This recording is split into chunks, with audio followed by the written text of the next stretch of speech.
This is my mood today, guys. But anyways, hey y'all, how y'all doing?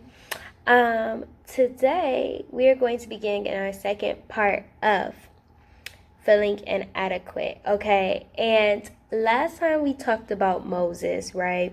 And his inadequacy of just not feeling good enough as a person, right? His was something that he dealt with for a long time, and then he finally had to confront it because that same thing he had an insecurity about was the same thing he was going to need to use. All right, so today I told y'all we were going to be talking about an awesome woman in the Bible who also experiences an inadequacy, but it's more of a situation inadequacy, right? A challenge comes up and she doesn't feel like she has any power to do it, even though she's kind of a boss. Okay, so we are going to be in the book of Esther for y'all who know Esther, and for y'all who don't yet know Esther, let's get to know Esther, okay? So first of all, Esther is a Jewish girl, okay? And during this time where they were at, the king had a queen named Queen Vashti. He got mad at Queen Vashti because Queen Vashti was like, boy, who is you calling? I ain't coming to you. And he was like, and they were like, oh my gosh, look, if you let your queen talk to you like that, women everywhere gonna be revolting against their husbands, right? So that's the whole thing that happened. And so then the king was like, oh no, that gotta stop. We gotta demote Queen Vashti and get us a new queen, okay? So that's what happened. So now the king is looking everywhere for a queen, a new queen for him. And Esther is one of the people who goes in this, what is this, a competition? I don't know. It's just, anyways, goes in this process to become the new king's queen. Okay. So mind you, Esther is a Jewish girl, and this time the Jews were not liked at all. The Jews were the lowest of the low. They had no respect. People hated them. Like, they were not esteemed well at all. So the fact that Esther, as a Jewish girl, was able to go through this process as every other woman was able to go through, and she ended up becoming queen. Like, the king was like, oh, I like you, Esther. Like, and she became queen. Okay, so she already overcame such a huge obstacle. Like, at this point, Esther, you was raw. You was a whole queen. You feel me? And even though she overcame such a big thing and she did something so amazing, yet and still, even as queen, even in this position that she's now in, that didn't prevent inadequacy from coming to her when now another situation occurred where she was going to need to help this time. Okay, and that's one thing I want to touch on right there, right? Because I feel like a lot of y'all, a lot of my family out there, y'all have already done something amazing. Y'all have already overcome something huge. Y'all have already did what nobody believed you could do. And still, you're at this obstacle now and you looking at it like, yeah, I can't do that. And why, when you did it before, what makes you think that you cannot do it again? Because it's different? Because it's different from the last time? Because maybe it looks bigger than the last obstacle? Because whatever the reason. But Esther shows us that just like you overcame it before, you can overcome it again. The same God who is with you before is with you in this situation as well, right? And that's what I love about this. So now let's go to where we are now, where Esther is facing her new issue and she is feeling inadequate, okay? I'm gonna try doing more scrolling because last time all I heard was click, click, click, click, click, click, click, click, click, click, click, click. I was like, Marcella, girl. But anyways, okay. So in chapter 3, we got some haters in the castle, okay? Because Esther is queen and we got the king, and then we also have like the servants and the bodyguard, like, those people. So this dude, Haman, he's a Jew hater, right? He's the hater, and he specifically is hated on Mordecai, which just happens to be Esther's guardian. He's not her real dad, but Esther didn't have any parents, so Mordecai is basically her dad because he is the one who helped her, raised her, and got her back. Okay, period. So anyways, so Haman was like, hey, king, can we just go ahead and kill all the Jews, right? But he did it in a way where, the king would approve of it. He was like, yeah, there's people out here not obeying your law, because Mordecai didn't bow down to Haman or something like that, and Haman was salty. So Haman basically got permission to kill all the Jews. That's kind of an issue since Esther is a Jew and her dad is also a Jew. So, slight problem right here. And it says, when Mordecai learned of all that had been done, he tore his clothes, put on sackcloth and ashes, went out to the city, wailing loudly and bitterly. I don't know why in the Bible, especially in the Old Testament, people always strip when they sad. Like, they just like, whoa! That's how I imagine it anyway. They always say tore off his clothes. They don't just say... Anyways, but he went only as far as the king's gate because no one clothed in sackcloth was allowed to enter it. Okay, so now Mordecai outside the king's gate, salty, crying, wailing, naked, except for sackcloth. Okay, Esther, his daughter, hears about it, and she sent him clothes. She was like, sir, I need you to put some clothes on. He like, no, I'm naked for a reason. And then Esther summoned Hathach, one of the king's eunuchs assigned to attend her, and ordered him to find out what was troubling Mordecai and why. Okay, so Mordecai tells Esther what's going on. He's like, yo, we about to die, right? And Esther's like, oh, are we? Darn. But she a queen. She a queen now, right? So it's like, those situations that seem really big, but because you're not really gonna be affected by it, you kind of hesitant to do anything about it. That's where she was right now. Or at least that's how I assume it was, because Mordecai says something to confront that. So basically she says, like, Mordecai is like, yo, you gotta beg to your husband and tell him, don't kill us, And she like, all the king's officials and the people of the royal provinces know that for any man or woman who approaches the king in the inner court without being summoned, the king has but one law, that they be put to death, unless the king extends the golden scepter to them and spares their lives. But 30 days have passed since I was called to go to the king. So I want you to see something, right? Mordecai just told Esther, we all about to die, and Esther giving excuses as to why she can't do nothing. She is the only one who can do something because she is the only Jew who is a queen. She's a whole queen. So that means she has access to the king. None of the Jews can even go in there. She is the whole wife of the king. And when Mordecai is like, we all about to die, she gives him a reason why she can't do it, right? She's like, yeah, but you can only talk to the king if he gives you permission. And he hasn't called me in a minute, so... Okay, and... At one part, this made me mad because I'm like, girl, but I realized that we do this a lot. We make excuses a lot for things that we don't want to do. And it's easy for me to look at this excuse and be like, that's such a dumb excuse based on the situation that you're going through. But imagine how many times we give excuses from doing something that'll actually help us, that will only benefit us because we're scared of something. And imagine if we actually compared it, how dumb those excuses are compared to how great our success could be, right? She could save a whole nation of her people. These are her people. She could save a whole nation of people, but she's nervous about being put to death by the king. Right? And that may not even be what she's actually nervous about. That may just be the excuse that she's giving. Because a lot of times when we give excuses, it's not about the real thing that's making us scared.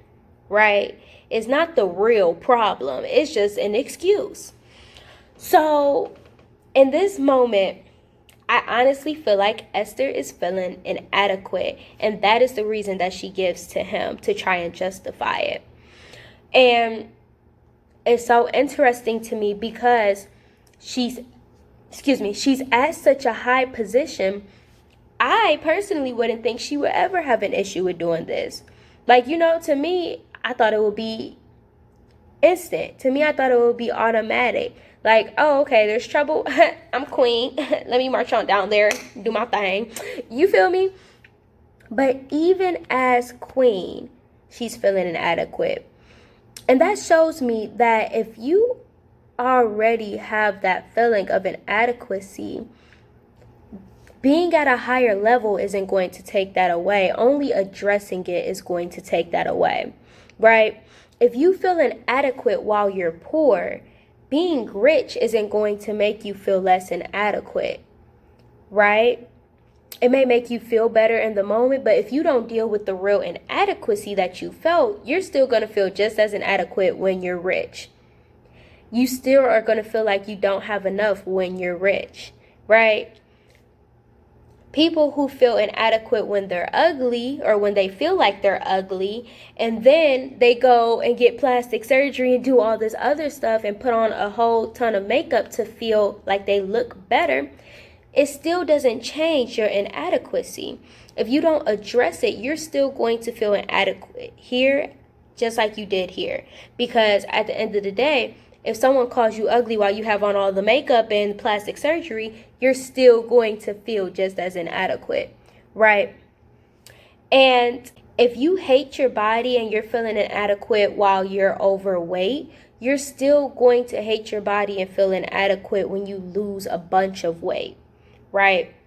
Whether you are chubby as a blueberry or skinny as a twig, you're still going to feel inadequate unless you deal with the overall problem of just loving your body. Okay? And this is what is shown from Esther in this moment, because she went from being a poor Jewish girl who nobody esteemed, who nobody cared about, who nobody even wanted in the town, and now she is the queen.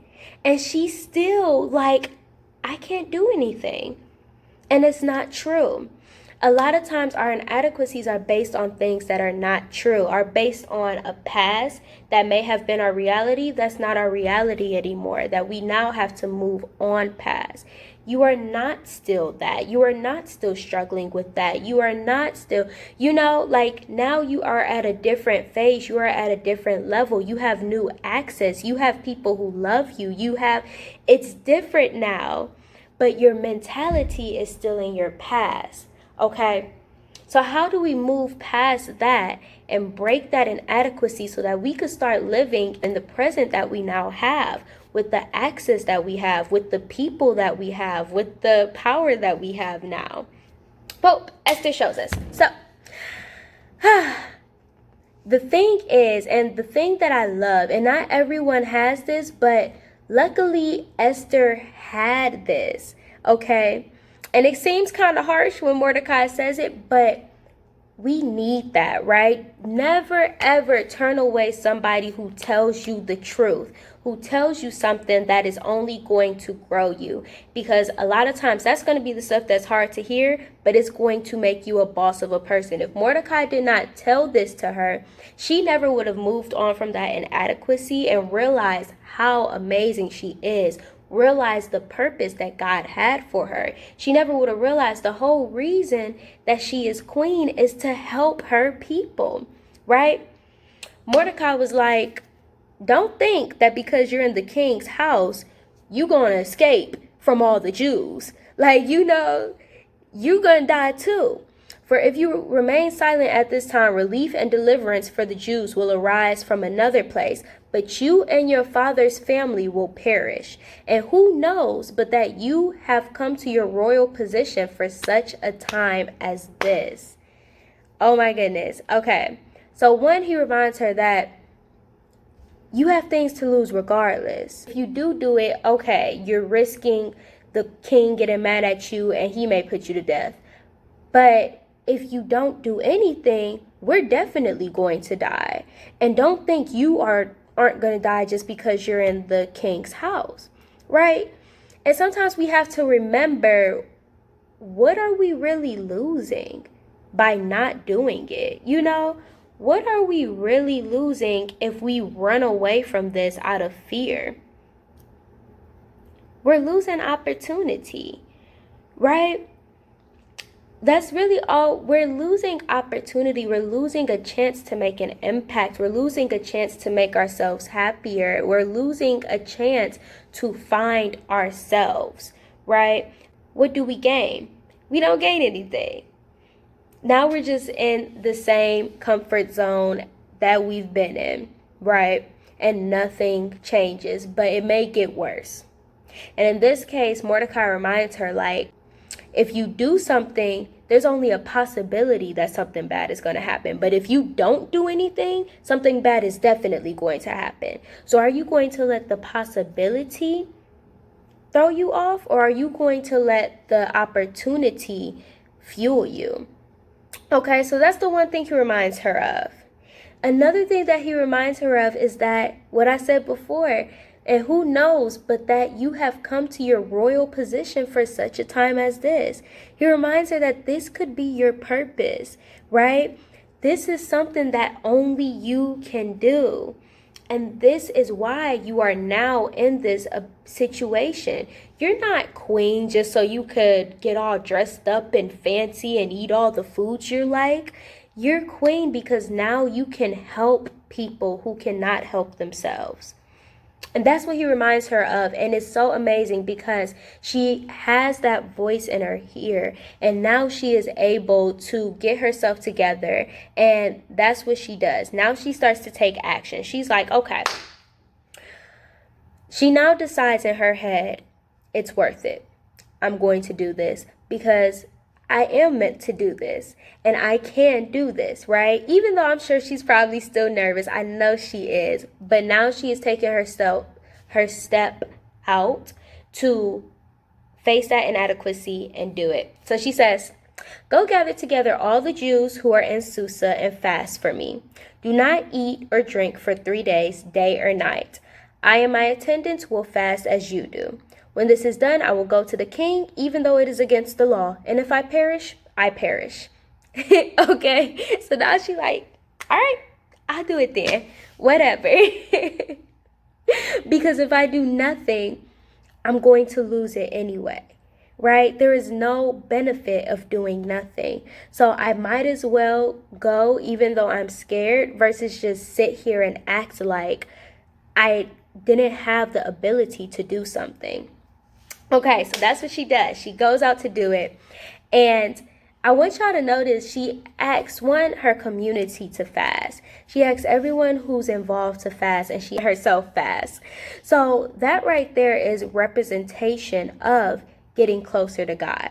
Whenever you fast something, whenever you sacrifice something, it is a representation of you sacrificing something so that you can strengthen something, so that you can get closer to God, hear God better, and strengthen yourself on the inside, right? So right now when she's fasting, she's strengthening her courage, right?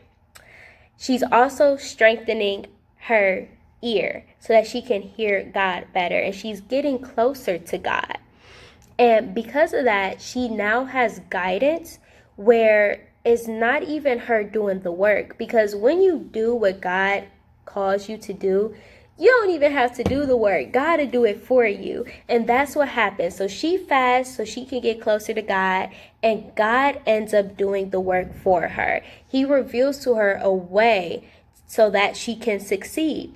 And here's what she does. It's something so simple, but it is so powerful. Clearly, it works.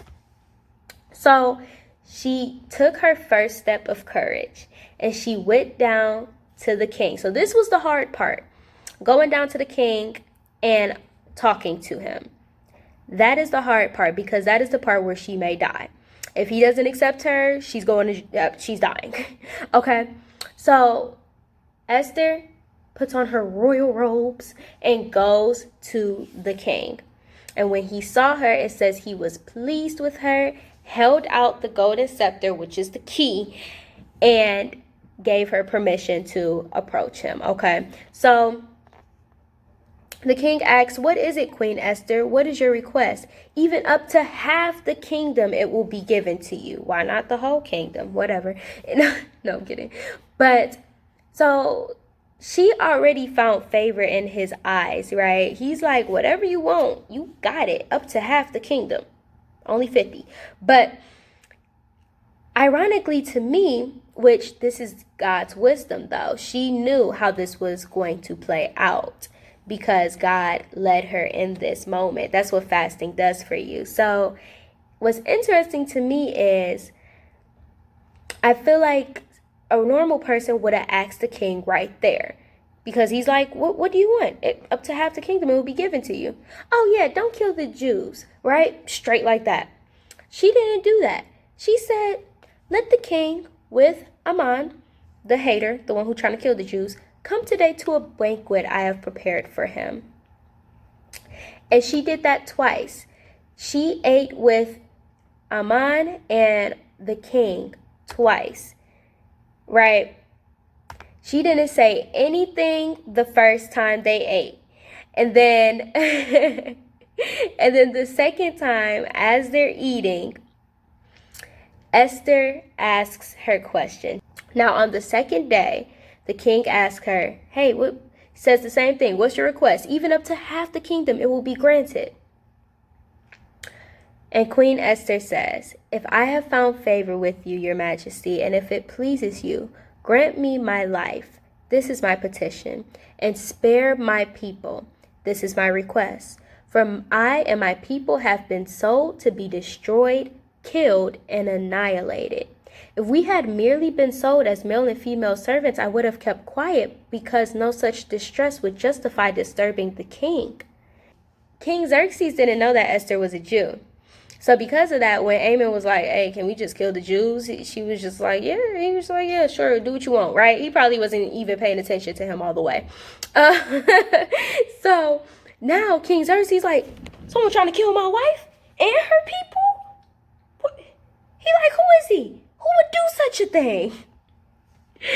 Right? Because even here, she doesn't tell him that her people are the Jews. She's just like, someone's trying to kill my people, me and my people. And King Xerxes like, who trying to kill my wife?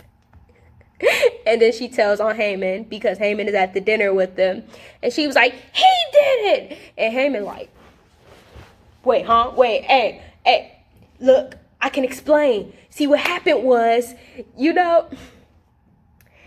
so, yeah, needless to say, Haman died. But anyways, the point is, though, Esther overcame her inadequacy. And I feel like one thing that we could learn from this is, even when you're doing something difficult, you're not doing it alone. God was able to guide her and grant her favor every step of the way, where the words that came out were so natural. They weren't hers, they were God's, right? The favor from the king, that was God. And he was able to help her through that to where it worked out. It turned out there was nothing for her to fear in the first place. When she went up to him, the king ain't even look at her crazy like, what you doing here? He was like, yeah, what's up? Whatever you need, Esther, what is it you desire? So that is awesome to me. And I want this to encourage you guys, because one, the thing that you feel inadequate about probably isn't even a problem to begin with. The thing that you are fearing probably isn't even something to worry about to begin with. It's just something to keep you from moving on to that next level. If she wouldn't have gotten through that, she never would have been able to save her people. And because she faced her fear, she saved all of the Jews. Okay. And she is like, not only did she impact her Jews like now, but she made an impact on Jews forever. Like, they made a feast day because of that, because they were saved and everything. So that's the one thing. And two, that is how she got through her inadequacy, by pushing through it, even when it seemed hard, getting closer to God and listening to that hard advice from someone she knew loved her. Not being all defensive or trying to run away from it or anything, but she received that advice from Mordecai when he was telling her, this could be the very reason why you're in here. Don't think just because you're in here, though, that you're going to escape when they kill all the Jews. You know, receiving that and acting on it. And that's what I want you to remind you guys. Courage is not having fear. Courage is acting despite your fear. Courage is understanding this may not work out. Courage is feeling in your heart, oh, I don't know if I could do this, I'm scared, and still doing it. That is real courage. And that is what Esther described and showed us in this book right here. And you know what? For a long time, I actually been a Esther hater, because I ain't view it like this until today. And now I'm just like, wow. But yeah, so all right, that's all, guys. I love you guys, and I will see you on Saturday. Yep. Bye.